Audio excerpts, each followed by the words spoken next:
Sneaker culture behaviors. What are some of them, and what are my thoughts on them? This week on Fire Footwear.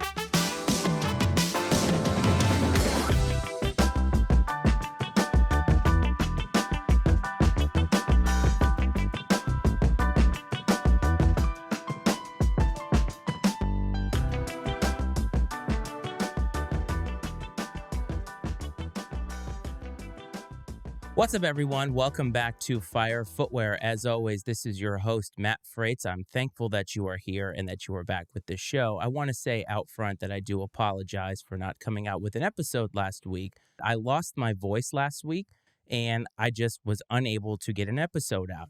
I do want to say thank you and tell you how appreciative I am of the people that checked in on me to say, hey, what's going on? Why haven't you come out with an episode? Because it does mean something to me that people do listen to this show. Now, this week, I want to talk about sneaker behaviors. And the reason I want to talk about that, it is somewhat of a deviation from what we've talked about. The last couple weeks, I talked about the Royal Reimagine, and I talked about the sale of Complex. And by doing so, I'm talking about the sale of Complex now. I talked about the fact that sneaker culture and sneaker content had really been changing over the past few years, and that people were really consuming content in a different way as this show has become a little bit more popular. And I say that with a very modest tone because I know that when it comes to sneaker content out there, I'm relatively popular. I'm not going to sit here and tell you that I am one of the most popular sneaker contenters out there. And honestly, the more attention that gets put on this show, the more interaction that comes with it. And that's one thing that I love. One of the reasons that I created this content outside of my own personal satisfaction, of course, was to be able to talk to you, the sneaker consumer, because I feel like there are a lot of people who feel as if there aren't a lot of voices for the voiceless out there in the culture. But what I can tell you is that as the interaction has come, the questions have also come. Now, recently, I've been getting a lot of questions about how people should participate in the culture. People are asking me how they should spend their money. What shoes are good investments? And I'll give you a really good example. Recently, I was asked about where to buy shoes that are authentic because somebody, one of the listeners of the show, was looking to buy, I believe it was the Off-White Jordan 4s that came out, I want to say in 2020. Those are some of the most popular Off-White shoes that have come out, but they're also very expensive because of the hype that comes with them. They also asked me about the April skateboard dunks and whether those were a good investment. I just want to say that when it comes to your money, and I feel like I've been pretty consistent about this, and I'm speaking with everybody about this. When it comes to how you spend your money, you should spend it how it is best for you. The way that I see it, sneaker culture is a lot different than it was even 2 years ago. The idea of an investment is so different now. Back in the day, and that's talking about 2 years ago, because the culture has shifted so much, many people looked at shoes as an investment. I don't look at shoes as an investment other than in an investment of my own personal satisfaction. I wear what I like, I wear all of my shoes, and that's really how I participate in the culture. It doesn't mean that you have to participate that way, but I just want to caution everybody who comes to this show or who comes to the yard looking to participate in sneakers in a way that is going to further them from a profit margin standpoint. You're really going to have to do a lot of work to get there, because the profit margins on shoes are just not what they were. It doesn't mean that you can't make a profit. It just means that don't think of sneakers and don't get into sneakers if it's something that you're looking to make money off of. I think that those days are long gone. And we've talked many times about the fact that there are a lot of shoes out there that people can purchase. You have your options, folks. You can go out there and buy a lot of shoes. So if you're going to invest in shoes, invest in them because you want to wear them. And that's all that I will say about that. But those questions have led me to look at the behaviors of people within sneaker culture. And I think if you look at the way that companies engage with us consumers, you will get an idea about what they think of the behaviors of sneaker culture. When I talked about Complex a couple of weeks ago, I did talk about the fact that they don't represent a vast majority of people that are in this game now. I think that many of the people, once we get a lot of the resellers out there, I think that many of those people are like me and you in the fact that they just want to wear them and they love them.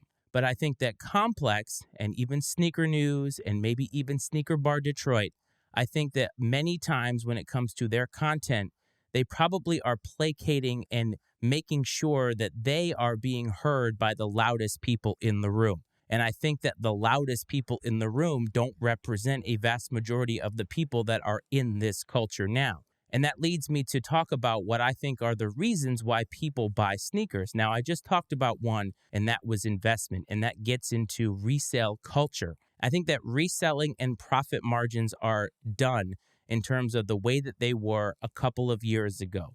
Reselling is a lot different now.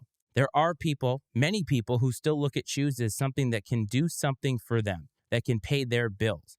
They're not necessarily in it for the hype. They're not necessarily in it for wearing shoes or having somebody recognize that they have these shoes. They're in it for one thing, and that one thing is money. Nothing wrong with that. I think, though, that people who are looking at it that way are becoming more and more disappointed because I believe that the culture has shifted to the point that, number one, there are so many sneakers out there for you to consume, and number two, not all of them can sell out anymore because I think that the demand is just not there. It's not as cool to be a sneakerhead as it was. And why was it cool to be a sneakerhead? Well, that leads to the other reason, and that other reason is hype. Whether you want to believe it or not, hype is a real thing. One of the first episodes that I did when I came back off of the long hiatus of this show, I asked the question, what is hype? Really, when it comes down to it, hype has to do with what people are talking about. And those people nowadays are on social media. Social media influences so many different things to the point that when we consume sneaker content, and that includes this show, we are being influenced in one way or another. And the one thing that I do not want to do is influence how you spend your money. Because when it comes down to it, it's all personal preference. It's not my job to tell you what is hype. It's not my job to tell you what you should be buying.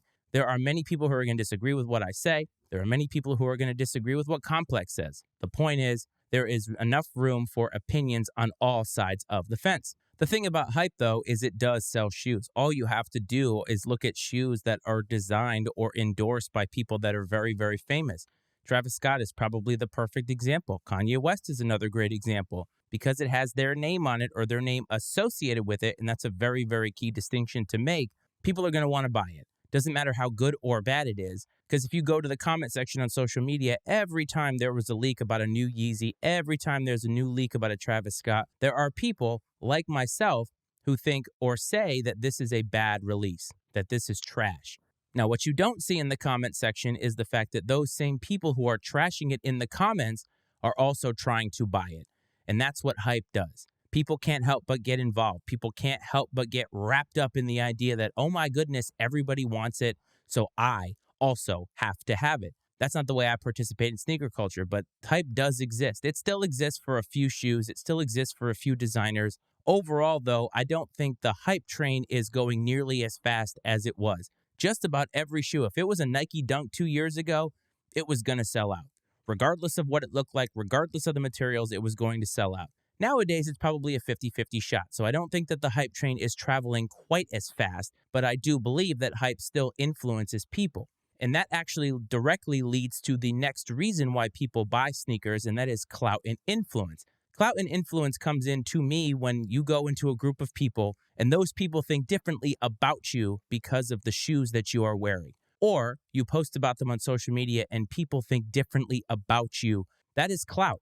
People think that if they have clout, they can somehow gain an advantage in whatever system it is that they are trying to gain. In the sneaker game, you see it a lot. That's why these people, like Seth Fowler and Fomer Simpson and those folks, have the popularity that they do because they have established that clout. Now, I'm not here to tell you that those people are actually trying to use their clout for nefarious means. They became content creators. They became big in the business because they worked hard for it. But there are many people trying to get into the game. And maybe you could even lump me into that conversation. And the thing is, when it comes to clout, clout isn't necessarily something that's going to get you where you want to go. Clout and influence could be a negative. Clout and influence doesn't always have a positive spin to it.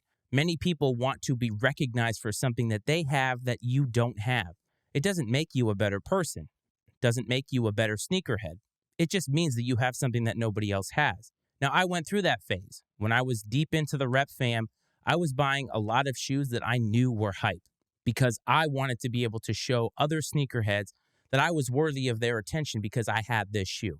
And I went about it the wrong way. I've been open and transparent about it on this show and on this channel. And now many of those hype shoes are gone. It doesn't mean that hype and clout necessarily means that the shoe is objectively bad. It just means that I think that what a shoe can do for you and the kind of clout that you can get from it clouds people's judgments as to whether they should be buying it, whether they actually like it.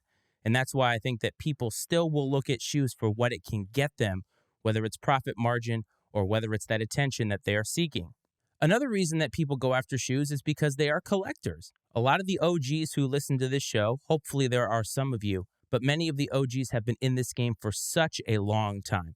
I'm very, very fortunate to have personally connected with some people that have reached out and told me that they listen to the show. One of them is my man KJ, and I want to give a special shout out to him. And people like him and other OGs like you know what that history is. And so people are going to go out for shoes, whether they're brand new or whether they're trying to collect a rare piece that they just want to get their hands on. Sometimes it is pure. Sometimes it's also a little bit cloudy. And that's because people want other people to know that they have something that is very rare. Nothing wrong with that again. It's just another reason and another way that people participate and behave within this culture. Lately, one of the reasons I think that people have been getting into the sneaker game is availability and the availability of sale prices and discounts. Because shoes have been sitting, people have been able to get shoes at a discount. When I talked about the Royal One Reimagined, a lot of people reached out on that video to say, I copped, and not only copped, but copped for a discount. I've told you about the Air Max Big Bubbles, the OGs. My wife was able to get those 20% off. A lot of times when you're able to get a discount, you're going to cop just because of that. Not too long ago, discounts were non-existent. You were not able to get a discount on a shoe that you wanted. You were lucky enough just to get the shoe, period. If not, you were paying resale prices for them. And so I think that availability now has a lot to do with it. People who had no time for the game can now go to Nike.com on a random day and cop some really fire shoes. That's what we've always wanted. Yes, we're not going to get all of the hype shoes that we want, and there are going to be people that complain about the fact that they can't ever get those. And go to my episode on sneaker math if you want to see how rare it is to actually get a win on sneakers. But I think now, because we have more choices, because we have availability, and quite frankly, because the prices are actually more favorable for people's bank accounts, I think that's another reason why you're seeing a little bit more of an influx of regular people. And that leads me to the last reason. And that's the reason that I participate. It's a reason why a lot of people that I've connected with via this show participate. And it's just love of the sneakers. And also the boost that they get from them. I know that a lot of people think that it's silly that you could feel a little bit differently about yourself from wearing shoes. I wear shoes that I like. I just love them. Doesn't matter where I'm wearing them. Doesn't matter why I'm wearing them. I wear them because I love them. And that's all it is for me. And a lot of the people that I've connected with, they also feel the same way. The sneaker game is a wonderful thing. Putting on a fresh pair of shoes that make you feel better is also a wonderful thing. You don't have to justify why you wear shoes. You don't have to justify why they make you feel better. If they do, wear them. I always say, wear with confidence. Wear what you want to wear, participate how you want to participate, because that's all that matters. These are all the things that I have come up with as to why people participate in this culture. What is that reason for you? Doesn't have to be one of these. It could be another reason. Reach out and let me know. But before we get to that, we got to get to the release of the week.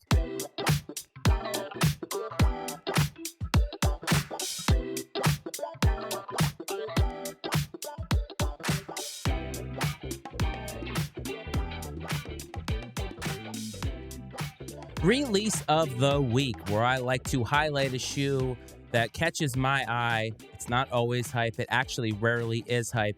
It's just something that I want you to know about. We haven't ever talked about Sauconys on this show. We maybe have talked about them or mentioned them when it comes to the classics. I think I talked about the Saucony Jazz, and that's why I'm going to highlight a Saucony this week, and that is the Saucony Grid Shadow 2, and it is a collaboration with J-Tips, What's the Occasion. It's a pink colorway. I really, really like it. Pink, brown, green, you can't really go wrong. There's also a blue colorway that goes with them. You can see both of these on the screen if you're watching on YouTube. Honestly, I think that they're fun. They're a deviation from the norm. They're not Jordans. They're not Dunks. They're not some type of an Adidas.